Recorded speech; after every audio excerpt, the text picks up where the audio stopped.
मोहतरमा डीसी साहिबा, आप थोड़ी कुर्सी से हिलेंगी, हमारे आदमियों के पास आएंगी, इनकी मदद करेंगी। मुझे अफसोस इस चीज का है कि वो अपने वीआईपी एसी रूम से निकल के उसने 2 बातें छतरी लेके डीसी ऑफिस के बाहर ही की होती, मगर उसको बिल्कुल उतना ईगो कि आज तक मैंने ऐसा अफसर मैंने नहीं देखा।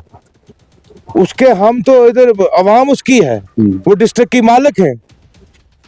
अब हम उससे क्या उम्मीद रख सकते हैं कि जिनका ये नुकसान हुआ उनका एसडीआरएफ पे क्या देगी? वो ऐसा ही कुछ देगी जो कमल ये यहाँ पे टेंट लगे हुए हैं। ऑनरेबल एलजी साहब से गुजारिश करूंगा आपके वसादत से कि मेहरबानी करके ऐसे अफसरों को थोड़ा अपने पास ही ले जाएं, यहाँ हमें कोई और अफसर दे दे। इधर इस वक्त 20 फैमिलियां हैं और हमारी डीसी मैडम ने 4 टेंट दिए हैं जिसके अंदर 3 या 4 बंदे रह सकते हैं। मटर्स आपने देखा यहाँ पे सारे पुराने मटर्स हैं, नया मटर्स कोई भी नहीं है। जो ऑनरेबल सीएम साहब ने डीसी को, हर डीसी को 10 करोड़ रुपया दिया था इन चीजों से निपटने के लिए, ये चीजें पहले पहुंचानी होती हैं और वो चीजें अभी आज हमारे पास सुबह यहाँ पे पहुंची हैं 48 घंटे के बाद। हाली नुकसान की तो कोई लिमिट ही नहीं रही। उसके लिए सीएम साहब आ रहे थे, इन चीजों के लिए आ रहे थे। क्या क्या हम बताएं आपको, ये यूटी गवर्नमेंट ने कहाँ पे हमें लाके खड़ा किया हुआ है। चापर था सीएम का, उसको वो नहीं अभी मिल रहा है। इस जो रोड पे जो नुकसान हुआ है वो चोर कंपनी एसजीआई और ग्रिफ का जो अफसर ओसी है जो बुद्धल में बैठता है, उनसे ये पूरा नुकसान लेके इनको देना चाहिए। मेरी कॉन्स्टिट्यूएंसी को, हमारे भाइयों को हमसे जुदा किए हुए 2 महीने हो गए बदौरा ब्रिज की वजह से। 10 बार मैंने इनको फोन किया, कब आप डाइवर्जन बना रहे हो, कब आप टेम्परेरी ब्रिज बना रहे हो। पिछले साल भी तो गिरा था, महीने में बन गया था। आज इनको क्या प्रॉब्लम है? हमारे लोग मशीन की बकेट में उठा उठा के हमारे एम्प्लॉइज को आर पार करते हैं। कोई गिर जाए, एक क़यामत से बर्पा हुई है। 18-20 मकान यहाँ निकल चुके हैं, एक मरला भी जमीन किसी के पास नहीं बची है 20 फैमिलियों में। 1 फुट मकान की कोई दीवार खड़ी नहीं है। फसल जितना था वो सारा दरिया में पहुंच चुका है। लोगों से मिल रहे हैं जिन लोगों को किस तरह का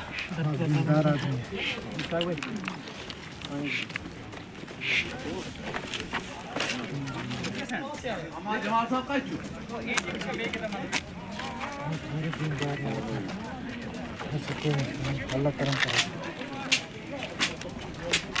अल्लाह करम, अल्लाह करम। इस वक्त मैंने पार से एक मकान। इंजीनियर खुर्शीद अहमद जो मोहर गुलाबगढ़ के एमएलए हैं, ये इस वक्त साड़ के मकाम पर पहुंचे हैं। और अगर हम बात करें, अभी ये जमसलान से होकर यहाँ साड़ के मकाम पर पहुंचे हैं। हम इनसे बातचीत करने की कोशिश करेंगे। सर, लगातार जो बारिशें हो रही है, जो लोगों की ज़मीन सिंकिंग हो रही है, अब लगातार हम देख रहे हैं कि आप लोगों के साथ जुड़े हुए हैं। सर, कितने नुकसान जमसलान में हुए और कितने नुकसान जो है ये साड़ के मकाम पर हुआ है? ये आप मुझसे बहुत अच्छी तरह जानते हैं, ज़्यादा जानते हैं। आप क्या बताएं कि अल्फाज ही नहीं है कि कितना नुकसान हुआ है। ये सिंक होने से परसों जब ये सिंक हुआ था उससे चंद घंटे पहले मैं यहाँ पे आया था, मैं नीचे तक गया था। तो मगर अफसोस की बात यह है कि अब मैंने एक हंसता बसता एक गांव था और सबसे प्यारा गांव था साड़, जिसके लिए अब मेरे साथियों ने बोला था कि अगर स्टेडियम बनाना है तो वो साड़ में बनाए, और उन्होंने जमीन भी डोनेट की थी स्टेडियम के लिए।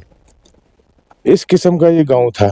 अब जब इस वक्त मैंने पार से देखा तो एक क़यामत से बर्पा हुई है। 18-20 मकान यहाँ निकल चुके हैं, एक मरला भी जमीन किसी के पास नहीं बची है 20 फैमिलियों में। 1 फुट मकान की कोई दीवार खड़ी नहीं है, फसल जितना था वो सारा दरिया में पहुंच चुका है, रोड अपनी जगह से 20 मीटर नीचे है इस वक्त। इसी तरह जमसलान में भी आज बदकिस्मती की बात यह है कि बारिशें, जब मैं सारा टूर लगा के घर में पहुंचा तो उसी दिन ज़्यादा बारिश हुई और तब से आज सुबह 10 बजे तक मैं भी घर में फंसा हुआ था। बस मैं अब न्यूज़ सुनता था, कोई आदमी वहाँ से फ़ोन करता है, कोई वहाँ से करता है। फिर मैं जमसलान पहुंचा, वहाँ भी 38-40 घर ज़मीन दो हो चुके हैं। बारिश थमने के बाद कल की बात है, नागर और चची में वहाँ भी ज़मीन स्लाइड हो रही है। क्या क्या बताएं, किसको आगे रखें। मगर अफसोस ये है कि आपने यहाँ पे आए, आप इधर इस वक्त 20 फैमिलियाँ हैं और हमारी डीसी मैडम ने 4 टेंट दिए हैं जिसके अंदर 3 या 4 बंदे रह सकते हैं। मटर्स आपने देखा यहाँ पे सारे पुराने मटर्स हैं, नया मटर्स कोई भी नहीं है। जो ऑनरेबल सीएम साहब ने डीसी को, हर डीसी को 10 करोड़ रुपया दिया था इन चीज़ों से निपटने के लिए, ये चीज़ें पहले पहुँचानी होती हैं और वो चीज़ें अभी आज हमारे पास सुबह यहाँ पे पहुँची हैं 48 घंटे के बाद। यहाँ रियासी डिस्ट्रिक्ट की जो डीसी साहिबा है वो अभी तक मोहर में नहीं पहुंची, सर इस पे क्या कहना चाहेंगे? आप मीडिया वाले मुझसे ज़्यादा जानते हैं, हम भी देख रहे हैं, हम भी नज़रें रखते हैं। ये जो यहाँ की बाशूर अवाम है ये भी नेट चलाते हैं। हमारे जम्मू प्रोविंस के 10 डीसी हैं, 9 आपने छाते लेके बारिशों में ज़रूर देखे होंगे। कोई मशीन के पास था, कोई किसी जख्मी को उठा रहा था, कोई कहीं कंबल पहुंचा रहा था। मैं दाद देता हूं डीसी कुलगाम को, हमारे शिकारी के 2 आदमी वहां दरख्त गिरने से डोक में वो वहां पे अपना दम तोड़ बैठे, 2 जख्मी हुए। डीसी कुलगाम 4 घंटे का पैदल सफर करके वहां पे पहुंचा और वहां से मेरे साथ फोन पे बात हुई, वहां पे जख्मियों को रेस्क्यू किया और जो डेड बॉडियां थी उनको नीचे लाके दफनाया गया। वो भी तो डीसी हैं। सर क्या डीसी साहब को यहाँ पे आना चाहिए था इस वक्त मुश्किल घड़ी में? ये लोग फैसला करेंगे और लोगों को पता है। अब उसको क्या बताएं हम, मुझे अफसोस इस चीज का है कि वो अपने वीआईपी एसी रूम से निकल के उसने 2 बातें छतरी लेके डीसी ऑफिस के बाहर ही की होती, मगर उसको बिल्कुल उतना ईगो कि आज तक मैंने ऐसा अफसर मैंने नहीं देखा। उसके हम तो इधर अवाम उसकी है, वो डिस्ट्रिक्ट की मालिक है। अब हम उससे क्या उम्मीद रख सकते हैं कि जिनका ये नुकसान हुआ उनका एसडीआरएफ पे क्या देगी? वो ऐसा ही कुछ देगी जो कमल ये यहाँ पे टेंट लगे हुए हैं। और दूसरा जो यहाँ पे नुकसान हुआ है, मैं आज सुबह से बाइट दे रहा हूँ कि कोंडरधाम से जमलान तक इस जो रोड पे जो नुकसान हुआ है वो चोर कंपनी एसजीआई और ग्रिफ का जो अफसर ओसी है जो बुद्धल में बैठता है, उनसे ये पूरा नुकसान लेके इनको देना चाहिए। ये इतनी गलती मेरी कॉन्स्टिट्यूएंसी को, हमारे भाइयों को हमसे जुदा किए हुए 2 महीने हो गए बदौरा ब्रिज की वजह से। 10 बार मैंने इनको फोन किया, कब आप डाइवर्जन बना रहे हो, कब आप टेम्परेरी ब्रिज बना रहे हो। पिछले साल भी तो गिरा था, महीने में बन गया था। आज इनको क्या प्रॉब्लम है? हमारे लोग मशीन की बकेट में उठा उठा के हमारे एम्प्लॉइज को आर पार करते हैं, कोई गिर जाए। कल हमारा एक बहुत हमदर्द साथी जम्मू में दम दे बैठा और उसको उठा के वाया रजौरी से लाया गया। शर्म आनी चाहिए ऐसे लोगों को, ऐसे चोरों को। ये जो एसजीआई कंपनी है, इसने यहाँ पे मजदूर का पैसा खाया, इसने ड्राइवर का पैसा खाया, इसने ऑपरेटर का पैसा खाया, इसने जो आगे ठेकेदार लगाए थे यहाँ के हमारे गरीब लोग, उनका पैसा भी खाया। सर क्या इस पे आप एक्शन करवाएंगे? ये सीबीआई इंक्वायरी होनी चाहिए। मैं तब तक मैं अब बैठूंगा नहीं जब तक मेरे लोगों को ये पूरा कोंडादान से जमलान ब्रिज तक, ऊपर से जो एग्जिस्टिंग जो रोड है वो भी 10 के इस वक्त आ गई है। 10-15 मकान तो पार इस वक्त डैमेज होने के कगार पे हैं। कौन देगा जवाब? सर क्या हमें क्या करनी है ऐसी रोड? अब हमारा एक बड़ा अफलातून मोहर से आगे आ रहा है एक ठेकेदार साहब जो 50% बिलो पे आ रहा है। वो क्या करेगा? इन्होंने तो हमें उजाड़ना है यहाँ पे। इन्होंने रोडें कहाँ बनानी है? किस लिए हमने लेनी थी ये रोड? कौन सी ट्रैफिक है? आप मुझे बताएं। इन्होंने शाद कर लेना था, बदौरा से जाना था सीधा मोहर नीचे गंजोट, वो भी नहीं। इन्होंने यहाँ से लेना था पेट्रोल पंप से पीछे हायर सेकेंडरी से ऊपर ले लेना था। 15 किलोमीटर रोड इन्होंने वेस्ट की और लेंथ इसकी बढ़ा दी, और उसकी वजह से जो भी हमारे सामने का इलाका है वो सारा डिस्टर्ब होगा और हम यहाँ से बेघर हो जाएंगे। सर क्या इस बार जो यहाँ साड़ में नुकसान हुआ है, क्या आप ये आपका ये मानना है कि गिरफ्त की वजह से ये सारा नुकसान हुआ है?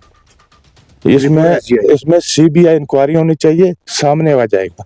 अगर हम कहीं गलत होंगे तो हम उनका जुर्म देंगे। सर एक आखिरी सवाल रहेगा, क्या यहाँ सीएम उमर अब्दुल्ला साहब भी यहाँ पे आएंगे इस हमारे कॉन्स्टिट्यूंसी में गुल गलाबगढ़? हमारा बदर में एक मकाम पे जो 3 दिन पहले 4 दिन पहले एक नुकसान हुआ था, जानी नुकसान हुआ था, माली नुकसान की तो कोई लिमिट ही नहीं रही। उसके लिए सीएम साहब आ रहे थे, इन चीजों के लिए आ रहे थे। क्या क्या हम बताएं आपको, ये यूटी गवर्नमेंट ने कहाँ पे हमें लाके खड़ा किया हुआ है। चापर था सीएम का, उसको वो नहीं अभी मिल रहा है। कैसे आएंगे आप बताएं? मैं यहाँ का आपका एमएलए, मैं आपको हफ्ते 10 दिन के बाद मिलता हूँ। वजह क्या है कि दूर दराज इलाका है। एक पहाड़ी पे मैं आज सुबह 10 बजे मैं जमस्लान में था, फिर पूरे नागर में चक्कर लगा के फिर इस वक्त शाम को यहाँ पे पहुंचा। ऐसी बात नहीं है। उमर साहब ने जो कमिटमेंट किए हैं, 10 करोड़ रुपया मैंने पहले बोला कि उन्होंने डीसी को दिया था, हर डिस्ट्रिक्ट में दिया, इन चीजों को निपटने के हर लिए। डिस्ट्रिक्ट में 10 करोड़ रुपए दिया सबके, हर डिस्ट्रिक्ट में। अच्छा। मगर हमारे पास माल क्या आया? चावल हमें टीएसओ दे रहा है, इनका कोई खर्चा नहीं। ये चार टेंट है ना, साहब के सामने है। बिल्कुल। क्या दिया इन्होंने? इनसे पूरा हिसाब लिया जाएगा। मैं ऑनरेबल एलजी साहब से गुजारिश करूंगा आपके वसादत से कि मेहरबानी करके ऐसे अफसरों को थोड़ा अपने पास ही ले जाएं, यहाँ हमें कोई और अफसर दे दे। फिर भी क्या ये लोग उम्मीद रख सकते हैं कि उमर अब्दुल्ला यहाँ पे आएगा साड़ में या इंशाल्लाह आएंगे, इंशाल्लाह आएंगे। इस वक्त जम्मू कश्मीर में आप देख रहे हैं, हर एक चीज आप नोट कर रहे हैं। हर एक आदमी को पता है कि इस वक्त क्या चल रहा है, कैसे चल रहा है। और मैं अभी उनके ओएसडी से बात कर रहा था, श्रीनगर में भी इस वक्त पानी का लेवल बढ़ गया है और अल्लाह का करम है कि बारिश बंद हो चुकी है। और इसी तरह से अगर मौसम ने इजाज़त दी तो हम इंशाल्लाह उमर साहब भी आएंगे, बाकी को मंत्री भी आएंगे। ऐसी बात नहीं। मेरे साथ हज़ार ताज़ियत, हज़ार हमदर्दी मैं सभी मिनिस्टरों ने की है, सभी ने वहाँ से फ़ोन किए हुए हैं। पार्टी के आला अहदेदारों ने वहाँ पे मेरे साथ हमदर्दी का इजहार किया है। हम पूरी नेशनल कॉन्फ्रेंस की तंजीम आपके इनके पीछे खड़े हैं। इंशाल्लाह रहमान जो भी होगा हम इसका, अब ये है कि प्रोसेस थोड़ा लेंथी है। ऐसे अफसर अगर जो कुर्सियों पे बैठे हैं उनसे मुझे तो कोई उम्मीद है नहीं। और इंशाल्लाह मुझे आज ये मैं उम्मीद रखूंगा कि मोहतरमा डीसी साहिबा आप थोड़ी कुर्सी से हिलेंगी, हमारे आदमियों के पास आएंगी, इनकी मदद करेंगी। क्योंकि सर अगर मैं एक सवाल आपको लास्ट पे और भी बताऊंगा सर, ये लोग अभी इनकी ज़मीनें ख़त्म हो चुकी हैं सर, इन लोगों का ये कहना है कि हमें स्टैंड लैंड कहीं पे दिया जाए। उसके लिए आपको लगता है कि डीसी मैडम अगर यहाँ पे आई तो वो कुछ बंदोबस्त कर सकते हैं? अभी मेरी रेवेन्यू अथॉरिटी से बात हो रही थी, बदौरा से लेके जमलान तक कोई भी स्टेट लैंड इतनी नहीं है। और हम देखेंगे, ये हमने करना है 5 मरले का प्लाट। हर एक जो यहाँ पे हमारा भाई बुजुर्ग हमदर्द जिसका भी नुकसान हुआ है, जिसका मकान गया है, ज़मीन गई है, जो बेघर हो चुके हैं, उनको 5 मरले का हम प्लाट ज़रूर दिलाएंगे। शुक्रिया। ये हमारे साथ है एमएलए गुलाबगढ़, जो जिनका कहना है कि हम जो है 5 मरले का मकान हर उस शख्स को देंगे जिनकी ज़मीन इस वक्त गई है, जिनके मकान गए हैं।